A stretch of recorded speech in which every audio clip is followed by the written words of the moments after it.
Fala comigo, torcedor do Cabuloso, tudo bem com vocês? Reagindo a mais um corte aí, né? Afinal, esse Cruzeiro vem mostrando de fato que com o Arthur Jorge vai ter uma evolução aí absurda, né? Mais uma vitória, tentando se recuperar aí no Campeonato Brasileiro. É um time que vem aí claramente numa crescente muito forte. Jogadores ali de quem se esperava muito, enfim, começando a dar o resultado. Caso aí, obviamente, do Gerson, principalmente, porque assim. As partidas que o Gerson tem feito aí é brincadeira, é partida para reaquecer a discussão do Gerson na seleção, né? Tá muito perto, o ciclo tá estreito, mas o que o Gerson vem jogando é brincadeira, né? O concorrente dele, Danilo, também jogando muita bola, o que dificulta a vida aí do jogador do Cruzeiro. Mas o importante aí é o Cruzeiro, é a vitória, é jogar bem e mostrar aí que pode reagir no campeonato e brigar ali, quem sabe, na Libertadores. Vamos reagir então aí tudo que a mídia trouxe. E no final a gente volta com mais notícias e tudo aí do Cabo. Longo do campeonato, né? Daqui para frente a gente vai ver a importância de um resultado como esse, a essa altura, um time, um elenco que é considerado, começa o campeonato como favorito ao título e chegou a ficar na lanterna e agora parece estar tomando forma na mão do Arthur Jorge. Teve retorno importante hoje do Caio Jorge, teve o Fagner como lateral direito, retomando essa titularidade, pelo menos para o jogo de hoje. Teve um time mais coeso, teve Lucas Romero jogando muito e teve principalmente a tranquilidade para vencer o Grêmio, que no primeiro tempo foi muito defensivo e mesmo assim consegue chutar uma bola na trave com o enamorado.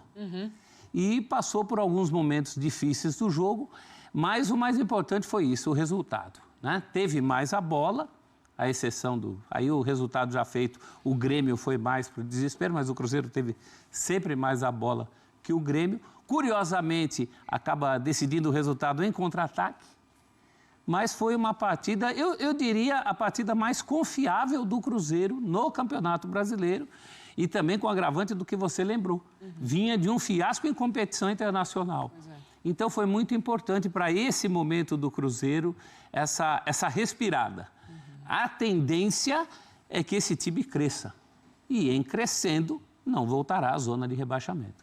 Com essa vitória, o Cruzeiro sai da zona do rebaixamento e quem entrou no do Franklin Carvalho, que no meio de semana pela Sul-Americana foi lá e venceu também o Racing, né? Jogando na Argentina e hoje goleia a Chape. É óbvio que também chama atenção para animar o torcedor do Botafogo com esse início de trabalho.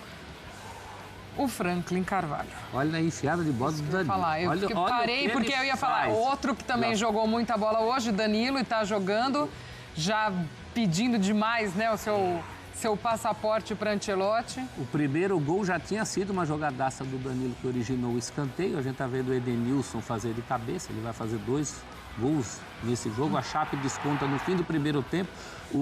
Dizer que o Botafogo precisou só do primeiro tempo seria um exagero. O Botafogo precisou de 20 minutos para fazer 3-0. A Chape desconta no último lance do jogo, um momento que o Botafogo estava desconectado da partida, mas mesmo assim, quando faltavam 10 minutinhos para o fim, o Matheus dá números finais. Uma vitória merecidíssima do Botafogo, sobrou hoje. Olha aí, ó. Conforme prometido, já chegamos com os principais lances de Cruzeiro e Grêmio. Falamos na abertura aqui do nosso Sport Center, né, prof, da importância dessa vitória do Cruzeiro para o trabalho também do Arthur Jorge.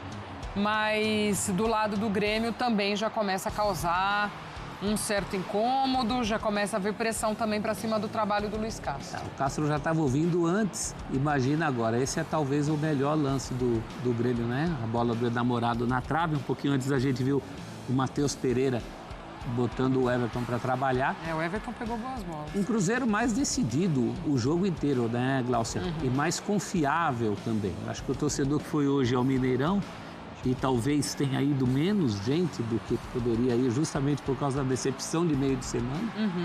E, enfim, viu um time que mostrou o suficiente para, como eu falei, tirar o pé da lama na classificação do Brasileiro. Porque potencial essa equipe tem, esse elenco tem. É um grande elenco. Não vou nem falar do time, vou falar do próprio elenco. É um elenco com muito potencial, tanto potencial que vitimou trabalhos como o do Tite, que é o que se cobrava, era que esse time jogasse à altura do que ele pode corresponder. eu acho que é um primeiro passo na direção da qualidade. Havia esse desafio matemático do campeonato, né? De sair da incômoda zona de rebaixamento para quem começa como candidato a título. E agora, talvez com mais tranquilidade, o Cruzeiro possa se ocupar a jogar futebol, jogar mais futebol. Muito bem, para um Grêmio que também no meio de semana também teve Sul-Americana, fez lá um grande jogo contra o Riestra, mas acabou vencendo a primeira vitória na Sul-Americana, com jogador a menos e tudo. O Grêmio... Mas esse Grêmio que oscila, né, professor, também nesse...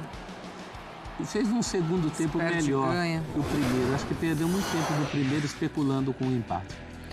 Olha aí os números de Christian em 14 jogos na temporada pelo Cruzeiro, sem o estadual. São 5 gols, 1 assistência, 6 participações em gols, 24 finalizações, 44 ações na área rival, 10 chances criadas e 2 vitórias garantidas com gol ou assistência. Teve gol aí contra o Grêmio. Hoje jogou muito. A Nath Andrade acompanhou a partida e chega agora aqui no nosso Sport Center também com mais informações pra gente. Tudo bem, Nath? Seja bem-vinda. Um beijo pra você. Boa noite, Gláucia, Celso, fã de esportes que acompanha. Para o torcedor cruzeirense, uma grande noite. O Cruzeiro acabou de vencer o Grêmio por 2-0, conquistou a primeira sequência de vitórias na competição, né? Venceu 2 partidas seguidas e, enfim, o Cruzeiro respira fora da zona de rebaixamento pela primeira vez nesse campeonato. Os 2 gols, o primeiro do Christian, segundo do Lucas Romero, que é o aniversariante do dia. Os torcedores, inclusive, comemoraram o gol cantando parabéns para você, para o jogador que bateu no peito, comemorou muito. Ele que é muito identificado com o Cruzeiro, se a gente não pode chamar de ídolo ainda, é um jogador muito querido pela torcida. Os mais de 28 mil presentes hoje saíram muito contentes com o desempenho do time, mas sempre tem aquele ponto a se destacar, né? O goleiro Matheus Cunha, que hoje não sofreu gols, mas ainda segue com a torcida pegando no pé, alguns torcedores aplaudindo ironicamente quando ele tocava na bola. Mas o que importa é que o Cruzeiro venceu. Agora o Cruzeiro tem 2 jogos fora de casa contra Goiás e Remo. E o próximo jogo aqui no Mineirão é contra o Boca Juniors, jogo muito importante pela Libertadores. Torcida, inclusive, antes do fim do jogo, saiu cantando Libertadores, ser campeão, dando aquela força pro time, porque sabe que vai ficar algumas rodadas longe do time antes desse jogo decisivo que você acompanha aqui na ESPN. Beijo pra você, Gláucia, Celso, com vocês no estúdio. Obrigada, Nath. Boa sequência de trabalho aí para você e para toda a nossa equipe, acompanhando essa vitória do Cruzeiro para cima do Grêmio. A Nath fala da agenda do Cruzeiro, né, prof? Goiás, no meio de semana, é Copa do Brasil, jogo fora de casa, a primeira partida. E o Grêmio também tem Copa do Brasil, recebe o Confiança. E aí, mais uma vez, fim de semana de Brasileirão e aí, na outra semana, os 2 times nas competições sul-americanas. Aí, de novo, mais gente equilibrando pratos e administrando. Não tá fácil para ninguém. Tá fácil para ninguém. Pelo menos, com esse resultado de jogo, de hoje, o jogo contra o Remo deixou de ter aquela característica de jogo de 6 pontos. Porque seria uma briga de Z4. Eu destacaria também o Lucas Romero no sentido como é simbólico, né? Porque ele é um símbolo dos últimos tempos mais recentes de um Cruzeiro campeão de Copa do Brasil, um Cruzeiro mais protagonista. Então, acho que isso também dá um peso que o Cruzeiro precisa nesse momento. E na Libertadores, o pessoal saiu cantando Libertadores para dar um voto de confiança, porque a última decepção, está todo mundo equilibrando o pratinho, Cláudia. Aí tem que contar, pelo menos o Cruzeiro parece na contramão, tem muita gente equilibrando o pratinho e perdendo jogadores. O Cruzeiro está recuperando jogadores. Está aí o Caio Jorge de volta. Então, a tendência é que esse time embale. Eu acredito que, pelo menos em termos de campeonato brasileiro, em termos de Copa, é sempre difícil a gente falar qualquer coisa. Mas em termos de brasileiro, eu acho que hoje é o marco de uma arrancada. Z4 nunca mais. Vou te interromper, prof, porque Arthur Jorge fala neste momento e a gente ouve o comandante do Cruzeiro. De hoje. Então tá aí, torcedor do Cruzeiro, esse foi o corte que a gente separou, né? Um corte muito bacana, muito informativo. Tudo sobre esse momento aí da Raposa, né? Que vem jogando realmente aí um futebol muito melhor, uma evolução clara. E, infelizmente, a gente lamenta muito, muito, muito por ter começado o ano tão mal, porque esse Cruzeiro claramente está crescendo, está chegando ali ao nível que se esperava dele, vai conseguir aí pontuar, vai conseguir grandes vitórias, mas a briga ali pelo topo tá bem distante, né? Então, acredito que o Cruzeiro vai acabar pagando esse ano aí pela decisão do técnico Tite iniciar a temporada, iniciar esse campeonato aí. Então o brasileiro acho que ficou um pouco complicado por conta disso, por conta de uma decisão errada aí que acabou custando caro ao Cruzeiro. Mas na Libertadores, um campeonato que prioriza ali o momento do time, né?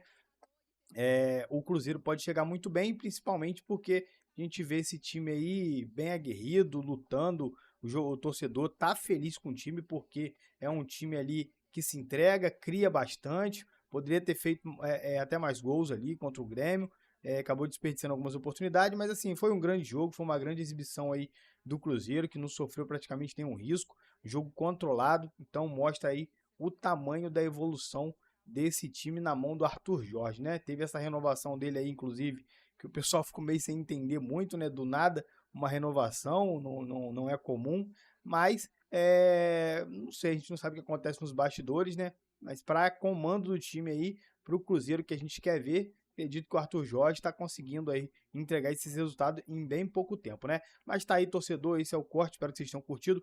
Deixa aquele likezinho para dar uma moral pra gente, também se inscreva no canal e até aquele próximo vídeo, valeu!